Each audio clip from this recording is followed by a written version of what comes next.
What's up guys? Aujourd'hui, on se retrouve dans un temple hindouiste. Il s'appelle le temple Murugan. C'est un des plus anciennes traditions hindouistes qu'on peut retrouver.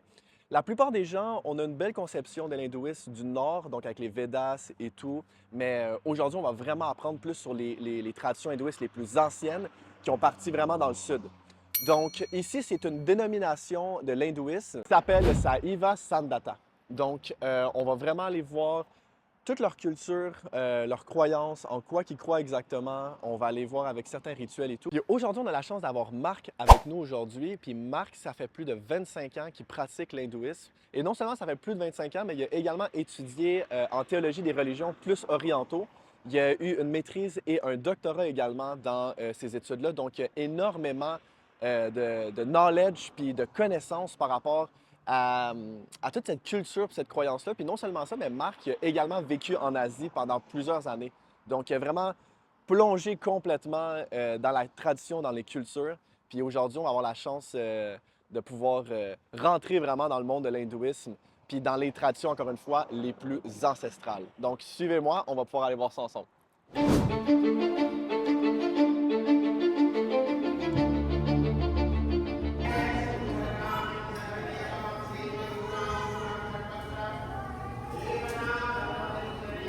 On ferme. La porte est ouverte parce qu'on était là tantôt.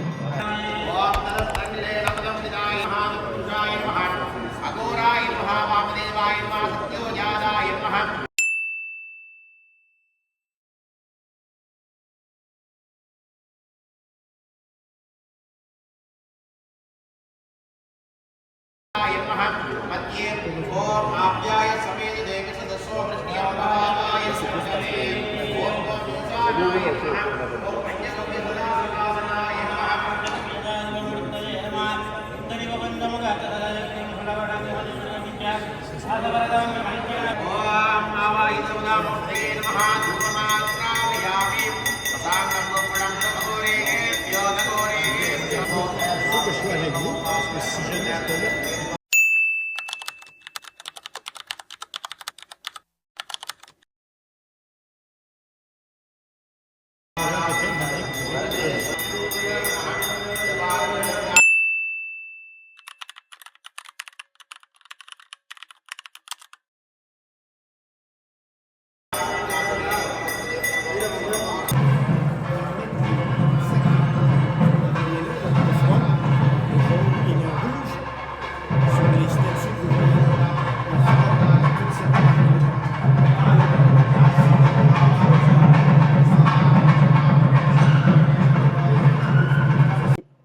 Le gris que vous voyez là, c'est l'original qui a été construit en 95. L'hôtel que vous voyez là, puis l'idole qui est au fond, c'est Durga Amma. C'est une déesse qui est extrêmement puissante et donc, quand il y a de la maladie, quand il y a de la malchance, les gens viennent ici pour prier Amma. Et elle livre. Il suffit d'y demander comme il faut. Puis, et là, depuis une semaine pour encore 3 semaines, il y a toute une présentation spéciale avec les lumières et les statues. Les gens apportent des statuettes et les installent là pour qu'elles soient bénies par l'ensemble des prières. Quand les gens viennent dans un temple hindou, ils viennent avec des intentions, ils viennent avec des prières. Il faut cesser la maladie, on veut avoir plus d'argent, on veut gagner la loterie, on veut un nouveau char. Mais tout ça, c'est des ondes qui sont émises et les temples deviennent de plus en plus chargés par des intentions. Fait qu'un vieux temple de 1200 ans, on rentre là-dedans. Avec une charge d'énergie. C'est ça. On le sent là, quand on rentre. Là, on pourrait rentrer. Oh! Il y a quelque chose ici. Imagine les temples, que ça fait des milliers d'années qui existent. C'est ça. Il y en a qui remontent facilement à 1500 ans. Dans le sud, parce que dans le nord, à cause de l'invasion des musulmans pendant longtemps, tout est à peu près détruit. Il reste quelques temples à Varanasi, à Bénarès, mais sinon, dans le sud, les musulmans ne sont jamais descendus jusqu'au sud. Et les gens du sud étaient là avant que les gens du nord s'installent. C'est la civilisation la plus ancienne en Inde, c'est celle des gens du sud. Les Tamouls, les Andhra, les Malayali et puis les Karnataki. C'est la plus ancienne tradition religieuse toujours en exercice sur la planète Terre. Le judaïsme, quand ils ont formé le judaïsme de départ, ils ont emprunté à cette civilisation-ci, parce que tous connaissaient, la même architecture. Le vieux temple de Jérusalem était bâti exactement comme ça. Adler d'accord. Donc, il y avait des marches et c'est seulement les prêtres qui pouvaient accéder. Le public devait... On venait ici et on amenait des animaux. Et puis, devant, là, il y avait comme un étal et c'est là que les prêtres tuaient les animaux pour les offrir à... Dans certaines régions, on a même fait mourir des êtres humains. À un moment donné, ils ont dit, ça va faire, autant dans le judaïsme que dans les traditions hindoues. Et on va le voir devant certains hôtels, il y a un petit monument qui rappelle justement la place des offrandes qu'on faisait. C'est la plus ancienne tradition religieuse et elle n'a pas changé. Le rituel du feu, le rituel de bénédiction des représentations divines. C'est avec eux qui l'ont commencé. C'est ici. Et par la suite, toutes les autres traditions religieuses ont été obligées de changer des choses parce que si on veut partir une nouvelle religion, il faut partir d'une qui existe. Puis on dit, ben nous autres, ce ne sera pas le dimanche, ça va être le mardi. Bon, on a changé. Mais on ne peut pas juste inventer une nouvelle religion qui n'a rien à voir avec toutes les autres. C'est ça qui est arrivé. Quand le judaïsme s'est développé, au milieu de 10 autres civilisations dans la même région, là, les Assyriens, les Nabatéens, les Philistins, les Palestiniens, eux autres, ils ont dit un seul Dieu. Ça, c'était une nouveauté. Parce qu'ici, on va le comprendre tantôt, on a toujours... Vous décidez combien il y en a, puis les dieux, c'est votre décision. Tout le monde peut inventer une déesse ou un dieu. Puis on peut se le représenter comme on veut. Ici, c'est à peu près, on va dire, 2-3 siècles avant la civilisation mycéenne, qui était 500 ans avant la civilisation grecque. On remonte à 4000 ans avant notre ère. Et on ne connaît pas l'origine de l'alphabet, la civilisation de l'Indus, la vieille civilisation de l'Indus. On voit des textes, on n'est pas capable de l'expliquer. C'est la dernière langue qui n'a pas de... Et on sait que c'est antérieur à tout ce qui existait ailleurs. On ne connaît pas l'origine des Tamouls. La langue est aussi ancienne que la langue celte. On n'est pas capable d'attacher la langue celte à l'anglais, le français, l'italien, pas du tout. Alors, c'est très simple, dans le fond. Vous avez un besoin, vous venez au temple et vous demandez aux forces, qui sont représentées par des idoles, vous demandez quelque chose, vous priez.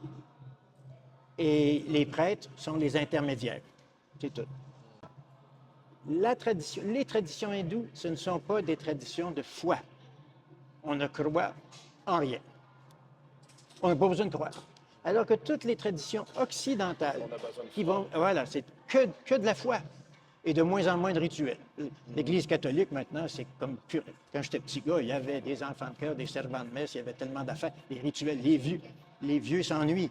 Mais c'est seulement de la foi, oui. Vous allez venir ici, puis les gens disent, est-ce qu'on peut se convertir?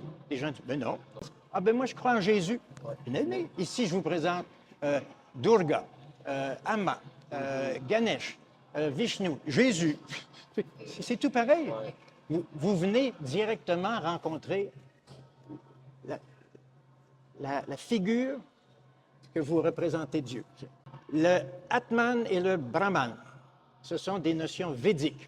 Ça vient avec les Aryens, du nord de l'Inde, vers 1500 avant notre ère.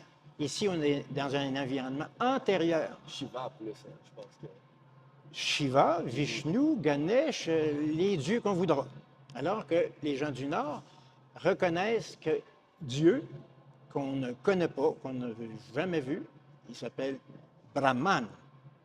Et en chacun de nous, il y a comme une âme qui s'appelle Atman. Le petit soi. Et c'est l'affaire qui survit. Quand on meurt, le body s'en va, puis le Atman survit. Mais toute cette notion sanscrite, cette notion védique, ici, Fait que les Védas, vous, dans le fond, vous Non, les Védas, c'est dans le c'est nord. vraiment dans le nord. Oui. OK, fait que dans le sud... Ici, tout le monde connaît les Védas, mais on a toute une autre série de littérature sacrée qu'on appelle les Agamas, puis il y en a 26. Ce sont des textes sacrés qui sont, on va le voir tantôt, il y a une série de personnages qu'on appelle les 4 saints, les 4 poètes, et ils en ont écrit beaucoup, on va dire 1300 ans, 1400 ans. Mais il y a des textes qui remontent au 2e millénaire avant notre ère. Ça fait qu'il y a toute une civilisation qui est celle du Sud. Et les gens du Nord ont toujours diminué l'importance des gens du Sud. Pourquoi? Parce qu'il y avait la peau plus foncée. Il y avait déjà du Partout. racisme. Ah, mais toujours, partout, que ce soit en Europe, en Amérique du Sud. Vous allez au Brésil, les gens plus blancs ont toujours un ascendant sur... puis là, à un moment donné, ils vont voir un garçon qui est noir, noir, noir. Ils disent, hey boy, ici. Ça a toujours existé. C'est dans notre ADN, on dirait. Bien, la Bible elle-même dit que les Noirs, ce sont les descendants d'un des fils de Noé, que Noé a maudit. Je ne rentrerai pas là-dedans, mais il y avait 3 fils, puis il y en a un qui a manqué de respect à son père, alors il l'a maudit. Tu seras l'esclave des esclaves de tes frères, et tes descendants seront les esclaves des esclaves de tes descendants de... Et on lui a donné l'Afrique. Puis à ce moment-là, tout le monde, dans la Bible, on dit, ils sont noirs. Ça fait que ce sont des maudits, des païens, et on peut faire avec eux tout ce qu'on veut. C'est toute l'origine de Trigger. Comment? Ça check mes ancêtres. Oui, oui, oui. Mais le Moshka fait quand même partie de votre croyance quand même. Oui, moksha. Moksha, c'est la délivrance. Exact. Bon, il faut comprendre que c'est pas vraiment important. La réincarnation, la renaissance, tous les termes sont bons, visent à avoir une autre vie après celle-ci. Et l'objectif pour tout le monde, c'est de revenir sur la Terre dans une existence bien meilleure. Ici, on est pauvre, on est malade. Je fais du bien, je fais du bien, je fais du bien, j'accumule des bons points, un karma positif. Quand je meurs, il y a quelque chose qui se passe, puis on m'envoie de nouveau sur la Terre avec une vie bien meilleure. Si je fais du mal, quand je reviens, là, je descends, je peux devenir un ver de terre, je peux devenir une punaise de lit, je peux devenir n'importe quoi. Ça fait tellement plus de sens. Ça. C'est les échelles et les serpents. C'est très vieux, ça. Or, la majorité des gens, ce qu'ils souhaitent, c'est ça, c'est revenir. Parce qu'ils n'ont pas fini. Ils n'ont pas fini d'aimer leurs enfants, ils n'ont pas fini d'aimer leurs petits-enfants, ils n'ont pas fini d'accumuler de la richesse, ils n'ont pas fini de voyager. Ils meurent, puis « Ah, j'aurais voulu, j'aurais voulu. » Bon, ben, ils vont revenir. Alors que la théorie du moksha, c'est comme la théorie bouddhiste du nirvana qui dit ce cercle-là des morts, des renaissances, des morts et des renaissances, c'est le hamster qui tourne. Tu viens au monde, tu vis, tu meurs. Tu viens au monde, tu vis, tu... T'es-tu tanné? Tu t'es dit, je ne veux plus souhaiter, je ne veux plus revenir, je veux sortir de ce cercle-là. Moksha, c'est la libération. Nirvana, c'est l'extinction de tout désir. Je ne demande rien, je meurs et je ne souhaite rien. Pourquoi? Parce que mon âme va aller rejoindre l'océan, comme une goutte qui s'en va tomber dans l'océan. Et cet océan-là, c'est les incarnations. Quand on a besoin d'incarner quelque chose, des animaux, des insectes, des gens, là, il y a une masse d'eau qui se crée. Moi, à la fin de ma vie, si je ne veux pas revenir, alors il faut que je fasse ce qu'il faut pour moksha. Il faut que je fasse ce qu'il faut pour le nirvana. Mais tout le monde a envie de quelque chose. Exact. Tout le monde a envie d'être beau, belle, d'être aimé, d'avoir une fortune, d'avoir de l'argent, de vivre dans un château, d'avoir un gros char. Que quelqu'un aujourd'hui dise, moi, je veux arrêter de jouer au hamster dans sont rares. Mais ça existe. Tu vois, dans le Sud, le sanskrit, la langue hindi, le brahman, le atman, les dieux du Nord, Rama, ça ne dit rien dans le Sud. Dans le Sud, moksha aussi, ça ne dit rien dans le Sud. Mais renaître, faire du bien pour pouvoir avoir une meilleure vie, ça marche fort.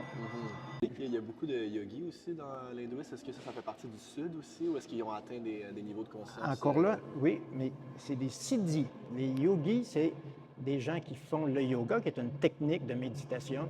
Encore là, c'est lié à moksha, c'est-à-dire on cesse de désirer quoi que ce soit, tout seul, avec juste un petit truc de coton. J'attends qu'on me donne à manger, j'ai un truc pour de l'eau, et je médite à longueur de journée. Quand je vais mourir, je pourrais... Les yogis, c'est des gens qui méditent, et qui font le yoga. Le yoga, c'est pas le yoga qu'on connaît aujourd'hui. Non, C'est pas ça. C'est une pratique physique et intellectuelle qui vise à étouffer tous les désirs. À la limite, pas manger, pas boire, pas parler, pas jouer aux fesses avec personne, rien. Pour canaliser toute l'énergie dans un seul point et le faire monter.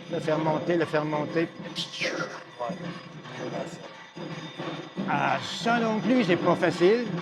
Puis, dans la vraie vie, les gens se marient, ont des enfants, ont des difficultés. Ça n'a rien à voir avec la vraie vie, mais c'est tout un ensemble de modèles qui sont proposés, comme par exemple, l'Église catholique propose d'être un saint. Il faut que tu fasses quelque chose mais la majorité du monde, on n'aspire pas à être un saint. C'est des modèles qui sont proposés. Et c'est ça que l'Occident a retenu de l'Orient, c'est-à-dire le Atman, le Brahman, le yogi, c'est ça, c'est tout. Parce que c'était des intellectuels européens qui s'en allaient là, au 1720, 1850. C'était des archéologues, des ethnologues, des linguistes. Alors là, ils parlaient avec les brahmanes dans le Nord. Ils ne sont pas descendus dans le Sud. Les autres non plus, ils ne voulaient pas aller voir les Noirs. Ça fait que tout ce que l'Occident a appris de l'Inde, c'est, en général, 90 c'est toute la connaissance du Nord. Et celle des brahmanes, c'est-à-dire les gens de la classe supérieure, qui, eux, connaissent tout ça, puis connaissent les prières, et ils sont capables. Les brahmanes parlent sanskrit. Ils ne sont même pas 5 de la population, mais c'est ceux-là que les Européens, les scientifiques européens, ont rencontrés, qui ont noté, qui ont commencé à traduire le sanskrit en allemand, puis en français, puis en anglais. Alors, c'est ça qui a teinté toute l'histoire de... Mais quand on s'en va dans le sud de l'Inde, ça n'a rien à voir. D'abord, les gens sont végétariens, la plupart. Dans le fond, les rituels qu'ils font, on a vu beaucoup les gens tourner autour oui. de... Comment ça s'appelle, en fait? Oui, circumnavigation. Okay. Puis chaque hôtel a une divinité différente. Oui. Est-ce qu'ils ont des... C'est quoi les prières différentes qu'ils vont faire, mettons? Puis, Pas de prière. Les gens ordinaires n'ont pas de prière. Les gens ordinaires... Parce que je les voyais faire certains signes aussi. Oui, oui. Alors... C'est plus un signe de respect. Autre point important. Le tour, là, ça s'appelle la circumnavigation. C'est toujours dans le sens des aiguilles d'une montre. Parce que l'inverse, c'est pour prier le repos d'un mort. OK, intéressant. Toujours dans ce sens-ci. À l'inverse, tu pries pour le repos d'un mort, oui. Au sens horaire. Oui, mais c'est pas tout le monde qui le sait. Aujourd'hui, il y a plein de gens qui sont nés ici, puis ils n'ont pas eu... Ça ne s'enseigne pas, ça.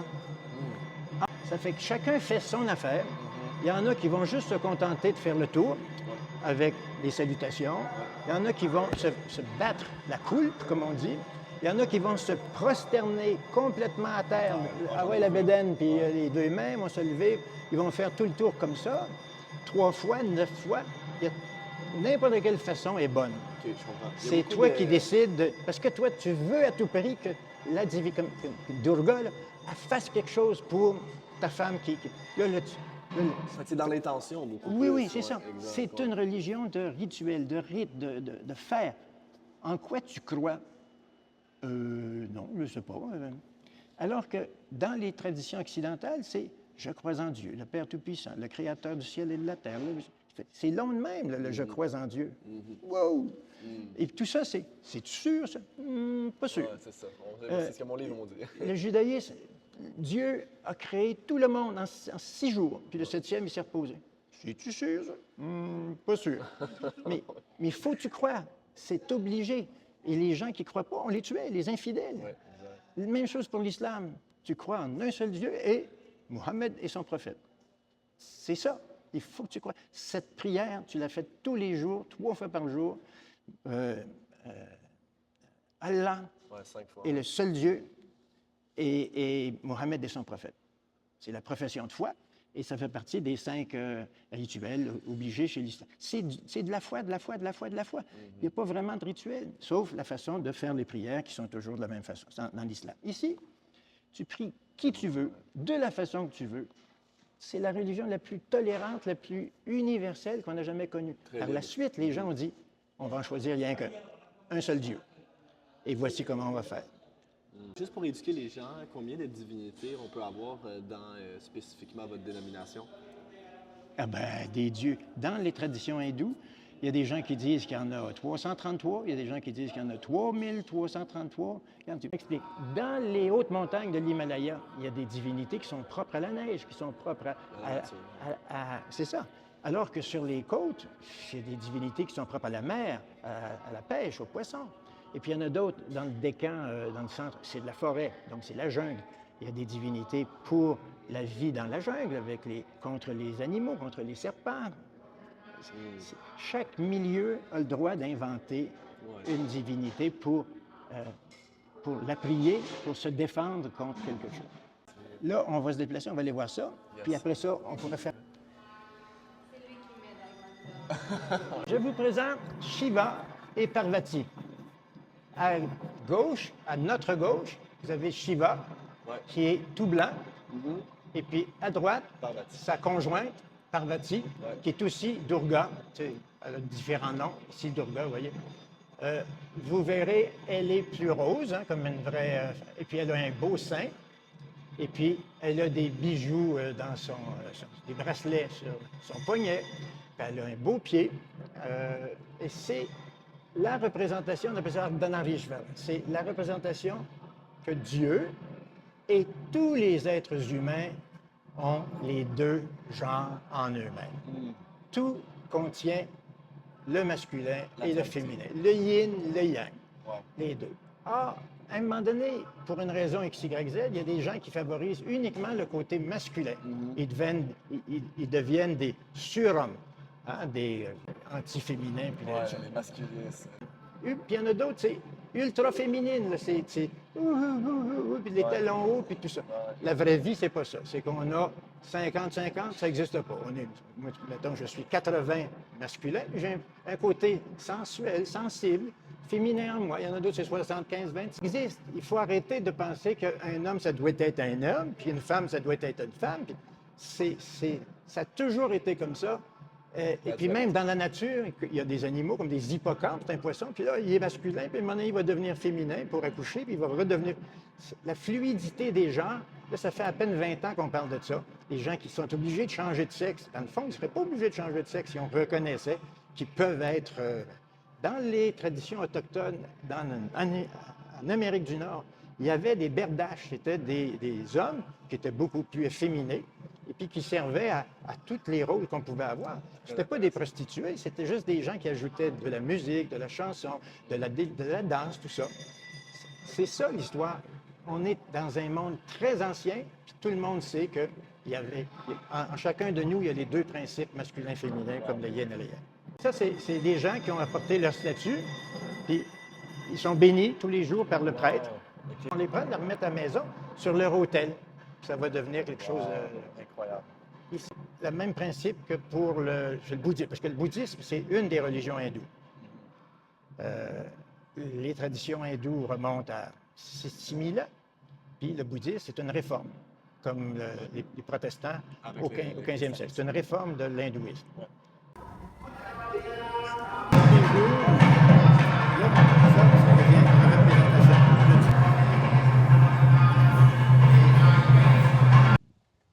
Petit coupage ici, transition. J'ai dû revenir parce que j'ai pas eu le temps de faire la prière, les rituels la dernière fois. Fait qu'aujourd'hui, je vais me concentrer avec un prêtre là-bas, qu'ils appelaient un yama. Ces prêtres-là, ils doivent avoir environ 5 ans d'études pour tout ce qui est la traduction du sanskrit, les rituels, les prières. Il va faire un rituel, une prière à moi, à ma petite fille. Fait qu'on va assister à ça. On va aller mettre aussi les signes au niveau pour la représentation du Shiva. Donc, je vais être avec Marc, je vais être avec le prêtre. On va utiliser certains fruits, certaines offrandes. Puis on va également visiter certains temples. Donc, il va nous expliquer vraiment, dans le fond, le temple de Shiva, le temple de Ganesh, qui sont vraiment, dans le fond, les deux dieux les plus populaires dans le sud de l'Inde. Donc, on va regarder ça. J'ai eu la chance aussi de capter un petit peu avec Marc, vu que c'est un professeur, puis il a étudié, dans le fond, son doctorat en théologie des religions. Il nous a expliqué vraiment la transition qui s'est passée entre les religions hindouistes, les copies qui se sont faites un petit peu au fur et à mesure à travers quelques petits trucs, mais aussi comment toutes ces histoires-là, dans le fond, sont souvent, puis lui, il admet également, à travers l'hindouisme, puis à travers toutes les autres religions, c'est des histoires. C'est des histoires qu'on compte, c'est des mythologies qu'on compte, puis au fur et à mesure, les gens arrivent avec leur propre histoire. Puis si on regarde juste dans la théologie de la Bible, pour ceux et celles qui savent, dans le fond, c'est pas la Genèse qui est arrivée en premier, c'est les poèmes. Donc, dans la Bible, les premières scriptures qui sont arrivées quand on est arrivé pour construire toutes ces sphères-là, les premiers scriptures, c'était des poèmes. Donc, encore une fois, c'est des histoires qu'on comptait. Puis, à fur et à mesure, bien là, on a ramassé un paquet d'histoires, puis on a forgé par la suite des religions un peu monothéistes.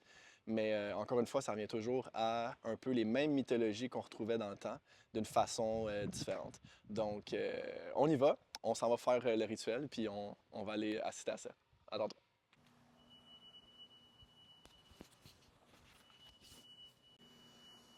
Dieu de la sagesse, Dieu des étudiants, des études à l'école, des études supérieures. Celui qui a le plus de mémoire, c'est lui. Il a comme histoire la naissance, fils de Shiva, comme Murugan, on va parler tantôt. Et un jour, sa mère est à la maison. Shiva décide d'aller chasser avec ses amis. Bonjour, m'en va, je vais peut-être revenir à soir ou peut-être pas. Sa mère, par ici, dit au petit, va te mettre dehors, toi, là, puis empêche tout le monde de rentrer. Je vais prendre un bain, moi, là. Je vais me laver, puis je ne veux pas avoir de... Donc, tu bloques la porte, puis tu empêches tout le monde de rentrer. Or, pendant qu'elle est en train de se baigner, Shiva revient parce qu'il avait oublié ses flèches. Shiva revient.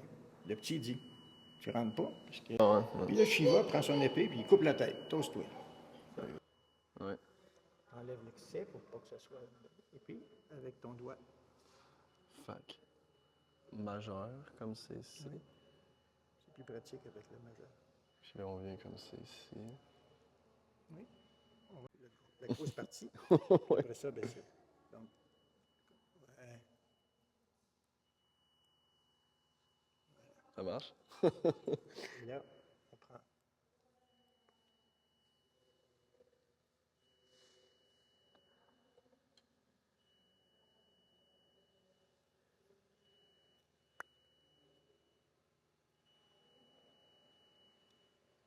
Très peu. Pas que t'aies de l'air, bouge pas. Voilà, les deux couleurs. Il n'y a pas... Les Vishnouites veulent que ça soit tout à fait parfait. Les lignes et tout ça. Les Shivaïtes. On le met, puis c'est tout. Donc là, tu es à la fois béni, les Shivaïtes, et à la fois le principe énergisant et le principe calmant. C'est bien ça. Nice. Michelangelo, Michelangelo Adeya, Deya Namadeyatya, Mahir. Rihe Namadeyatya, Avayo Devurambanam, On met sa main Deya Viri Vadaya Yara comme si on se joignait aux offrandes. Ce qu'il a là, c'est des fruits, des offrandes, des trucs comme ça. Il va présenter. On peut se mettre des deux côtés.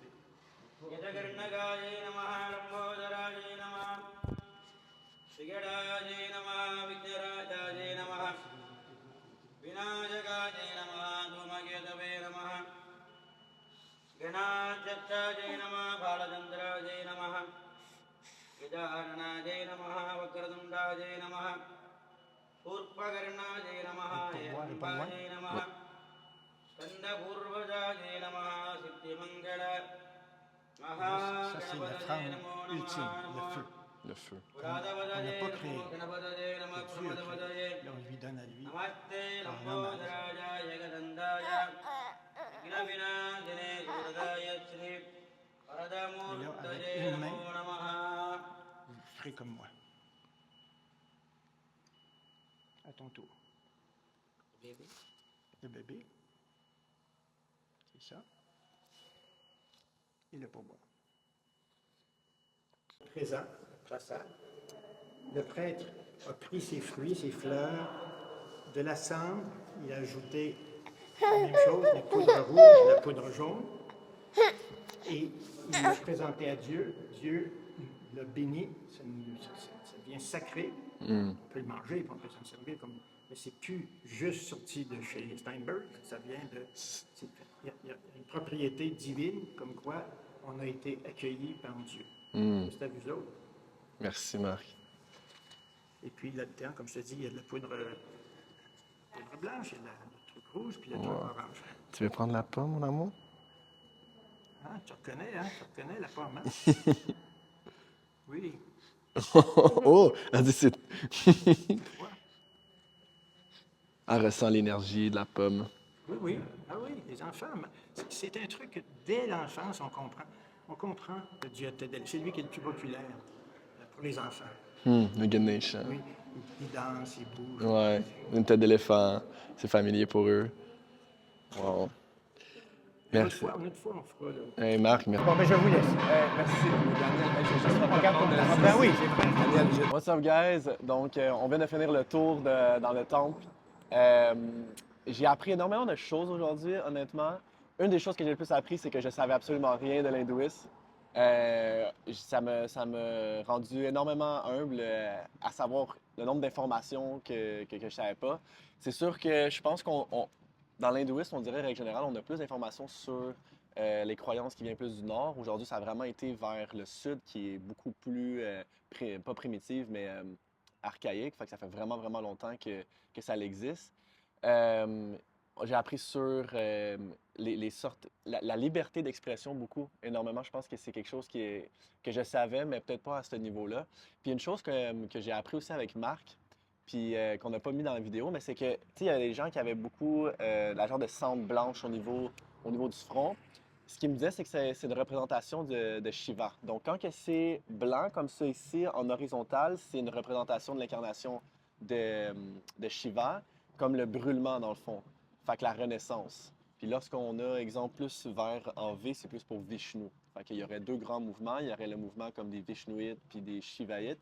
Puis ça, c'est les deux grands mouvements de l'hindouisme. Puis quand il y a le point rouge, ça peut être un homme autant qu'une femme. Puis ça aussi, c'est pour le troisième œil, qui est aussi une représentation de Shiva. Donc, quand on voit ces choses-là, quand on voit des représentations, c'est juste un signe de respect par rapport à soit Shiva ou à Vishnu. Donc, on voit ces deux représentations-là. Une autre chose qu'on va faire, c'est que là, je vais retourner aussi une prochaine fois pour faire un rituel personnalisé avec un prêtre. Puis, on va pouvoir vraiment assister à ça. Donc, il y a beaucoup de choses aussi que j'ai su qui sont des choses qui sont des représentations, admettons, on va voir comme dans le judaïsme puis dans le christianisme, mais surtout dans le judaïsme, qui sont des choses qui sont reprises beaucoup de l'hindouisme aussi, puis des choses qu'on ne sait pas, comme on a vu aujourd'hui, là, mais il y a énormément d'exemples. Donc, j'espère que vous avez appris beaucoup, parce que moi, j'ai appris énormément. C'est sûr que Marc, on n'a pas pu le voir, juste par signe de respect, mais honnêtement, je suis choyé qu'on ait eu autant d'informations aussi enrichissantes aujourd'hui. Donc, je suis vraiment content de pouvoir avoir partagé ça avec vous aujourd'hui. Un gros merci à Marc, un gros merci à tous les gens du temple qui ont permis cette vidéo accessible. Merci à ma femme Maëla de pouvoir me filmer aujourd'hui. Puis, j'ai hâte de vous voir dans une prochaine capsule où est-ce qu'on va aller dans un monde complètement différent. Merci, à la prochaine.